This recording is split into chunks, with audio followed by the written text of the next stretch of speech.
Welcome back to Newsmakers. We are with three city councillors, Chrissie Williams, Helen Broughton and Bob Shearing. We'll whip through a few issues. The council has agreed to sell the old Edgware pool land to the St Albans Pool Group.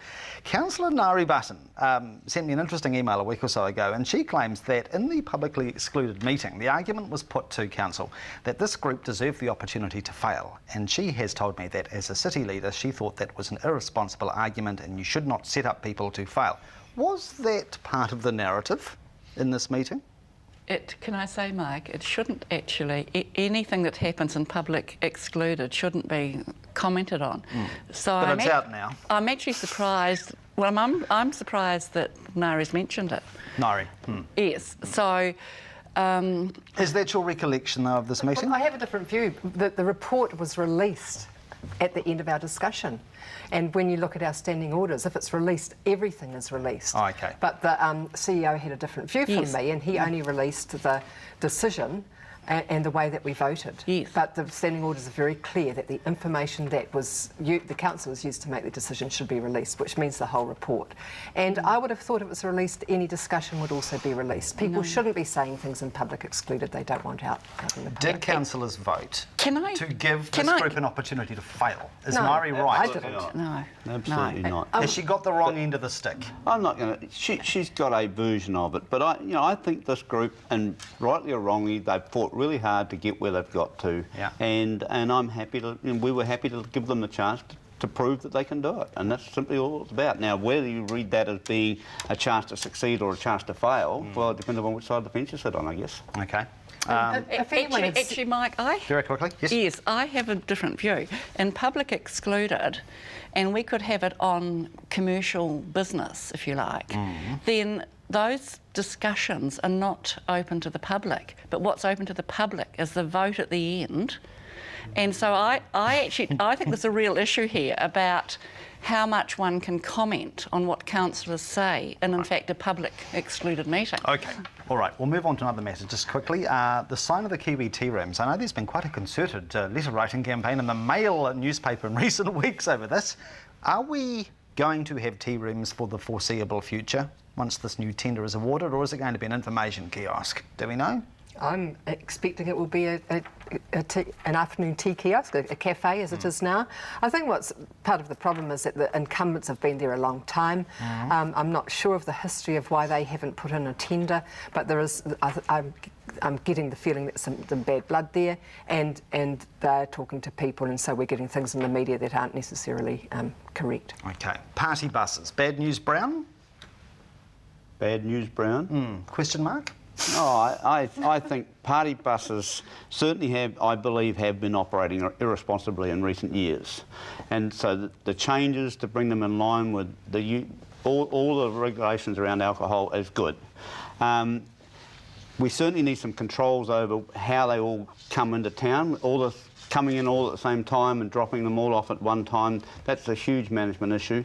So yes, they just need some controls and some rules and regulations around them to better control that process. If the final destination was Birdling's flat, would that be OK?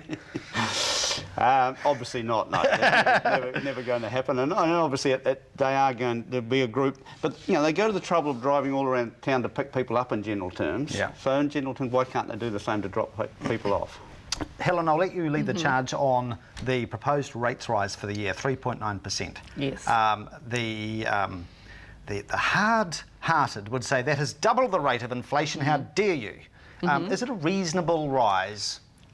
Yes. During the last term of council, I voted against each budget.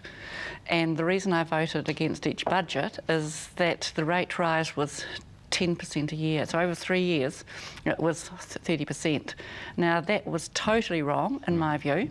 With this council, from 2007, there's been a great effort to get the rates to a reasonable level and for councillors to look carefully at budgets. So while it's actually twice the cost of inflation, it's 3.9 in inflation if you take the CPI as 2%, I think it's a reasonable budget, and there's been dramatic improvements to get it down to 3.9. Would you concede that given affordable rates was a hallmark of Parker's mayoralty, he's won? It was also a hallmark of Christchurch 2021's campaign as well. The rates increase is one thing. The big concern for me is the amount of borrowing that we're doing, and it won't impact on people for a few years, but it's really going to start hitting in a few years' time. And I don't think either councillors or the community have really got the handle on that. I'm really, really concerned about how much we're borrowing, and that's why rates are so low, because we're borrowing for it. Comment, Bob? Agreed with both, but we do need to spend now. You know, the economy is at the lowest ebb. There are people out there screaming for jobs, right through in my own industry, the contracting industry. People are going to go out of business if they don't get some of these projects up and running, and so we do need to be proactive, and I think that's what we are doing. Yes, it costs a bit in the meantime to get these projects up and going, but I applaud the council and the process we've gone through to concentrate on getting infrastructure in place. Okay, I've got less than a minute left. Two very quick questions. And if you can do a yes or no on me, that'd be marvellous. Is Christchurch City in better shape now than it was 3 years ago? Yes or no? Yes. Bob? Absolutely yes. Not socially, no. To what extent do you think what has happened at ECAN will redefine the election campaign for Christchurch City? Will it have a big impact? Yes or no? Yes, we'll have a bigger turnout. I think it'll encourage people to come out and vote, absolutely. Yeah. I think it could potentially change the whole campaign, All right. the actual dynamics of the campaign. Very good.